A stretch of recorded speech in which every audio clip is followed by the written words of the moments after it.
If you haven't bought your first investment property yet, but you're thinking about it, then this video is for you because I'm gonna tell you exactly how much I'm making for my 3 rental properties. This way, when you buy your first one, you'll know exactly how much you'll make. Let's get into it right away with property number 1. It was a triplex. So I bought this property fully rented. Apartment number 1 was a 2-bedroom, 1-bath unit that was renting for $1,000. Apartment number 2 was above apartment number 1, another 2-bed, 1-bath unit rented for $850. And then apartment number 3 was a 1-bed, 1-bath unit to the side that was rented for $750. That puts us at a total rent of $2,600 per month. Now, if you add up my mortgage, my taxes, and insurance altogether, my payment every single month is $1,286.63. I like to be real conservative with my numbers, right? I like to make sure that no matter what, I'm making money. So what I do is I save 8% of the monthly rent to the side for repairs,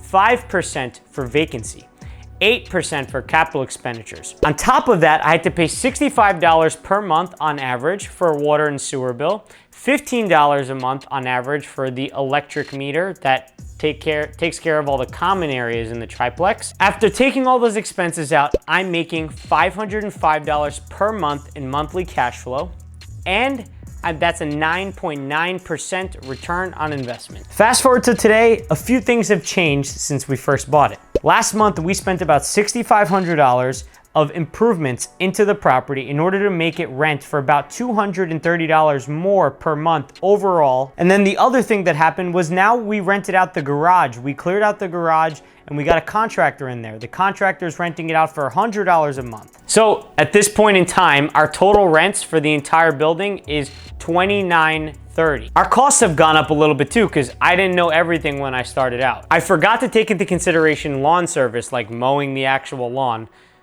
I totally forgot about that. That costs about $75 per month. And on top of that, we got a property manager now. And the property manager costs $65 per unit per month. So that averages out to be $195 per month. Now, with the updated rents and the updated costs, this puts us at $667 cash flow per month with a 13.09% return on investment.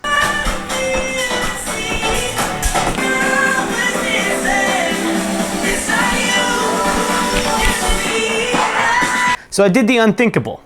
As soon as the pandemic hit, I decided to go out and buy 2 more properties. Let's go over how I got each one. So I was able to buy both of these using the cash out refinance mortgage that we took out on my dad's home. He and I partnered up together where he provided the money and I did all of the work. I found the deal. I went to go look at the properties and I signed the mortgage with him. That gave us a 50-50 partnership where we combined it under new LLC. So we took a $300,000 loan out of my dad's house and decided to use that to buy the other 2 duplexes with cash from the loan. The first duplex was 2 1-bedroom, 1-bathroom units. Both were renting for $750 when we went to go look at the property, but that was under market value.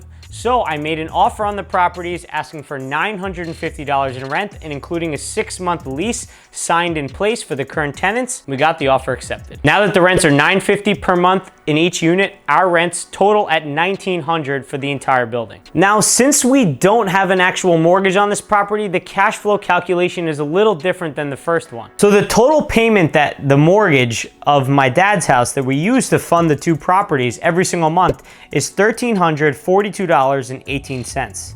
Did I get that right? Yeah. Now, part of that has to get split up into each of the 2 properties that we end up buying. So the cost of the mortgage for this specific house is $603.52. The taxes cost $362 per month, and the insurance costs $105 per month. After all that, I saved the usual 8%, 5%, and 8%. Then I pay $65 per month per unit for property management. On top of the utilities, then I got $65 for water, $75 for lawn.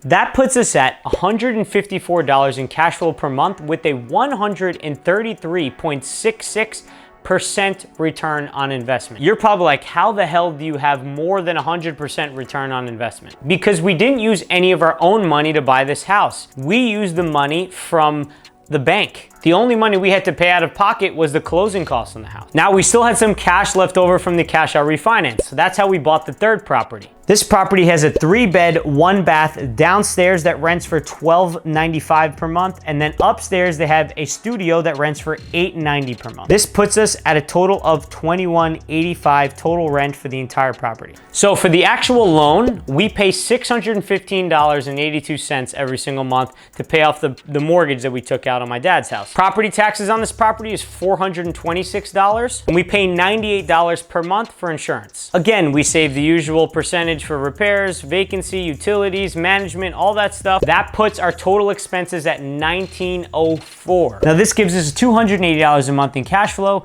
and 103.79% cash on cash ROI. Again, like the last one, the reason why the cash on cash ROI is so high is because we bought it using the bank's money. So to break it all down for you, on a monthly basis, property 1 generates me $667 per month.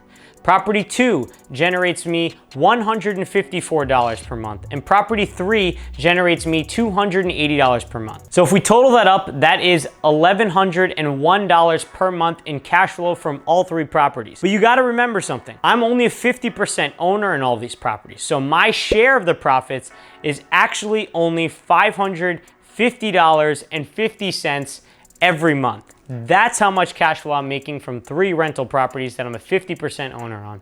Of course, look, you're not gonna make exactly what I made. You can make more, you can make less. It depends on what location you invest in, the types of properties you decide to invest in, the rents in that area. There's so many factors. We could spend 30 minutes on the phone discussing all of them. I just hope that this video gave you some sort of insight as to how much a beginner real estate investor can make within their first year of investing in real estate. Now, if you wanna learn more about how you can buy your first investment property, click the link on screen right now to watch the next video and keep hanging out with me, and we could learn more obviously too.